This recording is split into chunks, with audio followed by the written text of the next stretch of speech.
আসসালামু আলাইকুম রহমতুল্লাহি আবারাকাতু।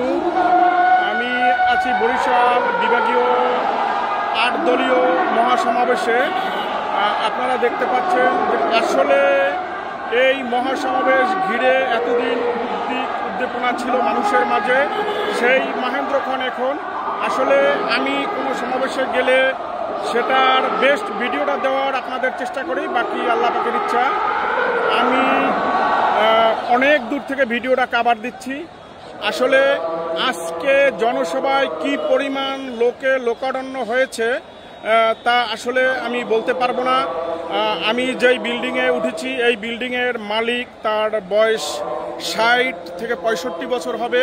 সে বলতেছে যে আমার ইতিহাসে আমি এত পরিমাণ লোক বরিশালের কোনো জনসভায় আমি দেখি নাই। আসলে আপনাদের ভিডিওটা এই আমার ডান বাম পাশে গাছের জন্য ভিডিওটা আসছে না, কিন্তু মাঠের এই পাশটা আমি আপনাদেরকে দেখাচ্ছি। এই দেখেন, ৩টায় আসলে জনসভা শুরু হওয়ার কথা থাকলেও ২টার ভিতরেই মাঠ কানায় কানায় পূর্ণ হয়ে গেছে। মাঠ কানায় কানায় পূর্ণ হওয়ার পরে আসলে আপনারা দেখতে পাচ্ছেন যে আমার ডান পাশটা এটা লঞ্চ ঘাটের দিকে গেছে। এই রোডটা লঞ্চ ঘাট পর্যন্ত লোকারণ্য। তারপরে আপনাদেরকে আমি বাম ছাড়টা দেখাচ্ছি। বাম ছাড়ে আপনার এদিকে আপনার শেরেবাংলা মেডিকেল কলেজ, একেবারে শেরেবাংলা মেডিকেল কলেজ হয়ে সাগরদ্বীপ পর্যন্ত লোকারণ্য। গাড়ি, ভ্যান, বাস কোনো কিছুই আসলে লোকের জন্য চলতে পারতেছে না। যে আসলে কি পরিমাণ লোক এই জনসভায় আসলে উপস্থিত হয়েছে, যা আসলে আপনি নিজ চোখে না দেখলে বলতে পারবেন না। এই যে মূল এটা হলো স্টেজ।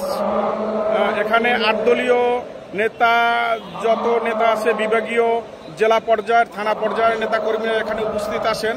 যে আসলে ৮ দলীয় সমাবেশ এটা থাকলেও কিন্তু বেশিরভাগই মাঠের ভিতরে হাত পাখা বেস্টুন, ব্যানার বা হাত পাখা প্রতীক দেখা গেছে বেশিরভাগই। যেহেতু সবাই বলে থাকে যে আসলে বরিশাল চরমনাই হুজুরের ঘাঁটি বলতে একটা কথা আছে, সেই কথাটাই আসলে বাস্তব রূপ নিয়েছে আজকে।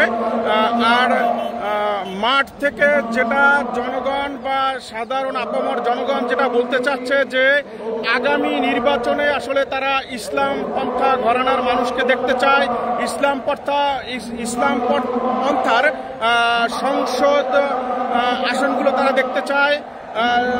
তারা এমপি, মন্ত্রী সব মিলিয়ে তারা ইসলামকে আসলে ক্ষমতায় দেখতে চায়। কোনো চাঁদাবাজ, কোনো চোর বাটফার এগুলোকে তারা দেখতে চায় না, তারা ইসলামকে তারা ক্ষমতায় দেখতে চায়। আপনাদেরকে আবারও আমি দেখাচ্ছি যে আসলে বরিশালের এই জনসভায় কি পরিমাণ লোক হয়েছে আসলে আমি আপনাদেরকে ধারণা দিতে পারবো না। ভিডিওতে যেটা ধারণা দিতে পারছি এতটুকুই, কিন্তু আসলে বলতে পারবো না যে কি পরিমাণ লোক আসলে এই জনসভায় হয়েছে। ঠিক আছে, আল্লাহ হাফেজ। আপনাদেরকে আমি দেখাচ্ছি। এই যে আপনারা দেখতে পাচ্ছেন যে একবারে লঞ্চ ঘাট ছাড়িয়ে একবারে নগর ভবন পর্যন্ত লোকারণ্য। আপনার মাঠের আরো ১.৫ গুণ লোক মাঠের বাহিরে রাস্তায়, যেটা এই যে রাস্তা আপনাদেরকে দেখাচ্ছি যে দুই পাশের রাস্তা একেবারেই বরিশাল ব্লক হয়ে গেছে। ঠিক আছে, সবাইকে ধন্যবাদ। এখন মুফতি ফয়জুল করিম তিনি বক্তব্য রাখতেছেন, আর বক্তব্যের সময় মাঠে হাত পাখাগুলো নাড়াচ্ছে, যেটা খুব সুন্দর শোভা পাচ্ছে।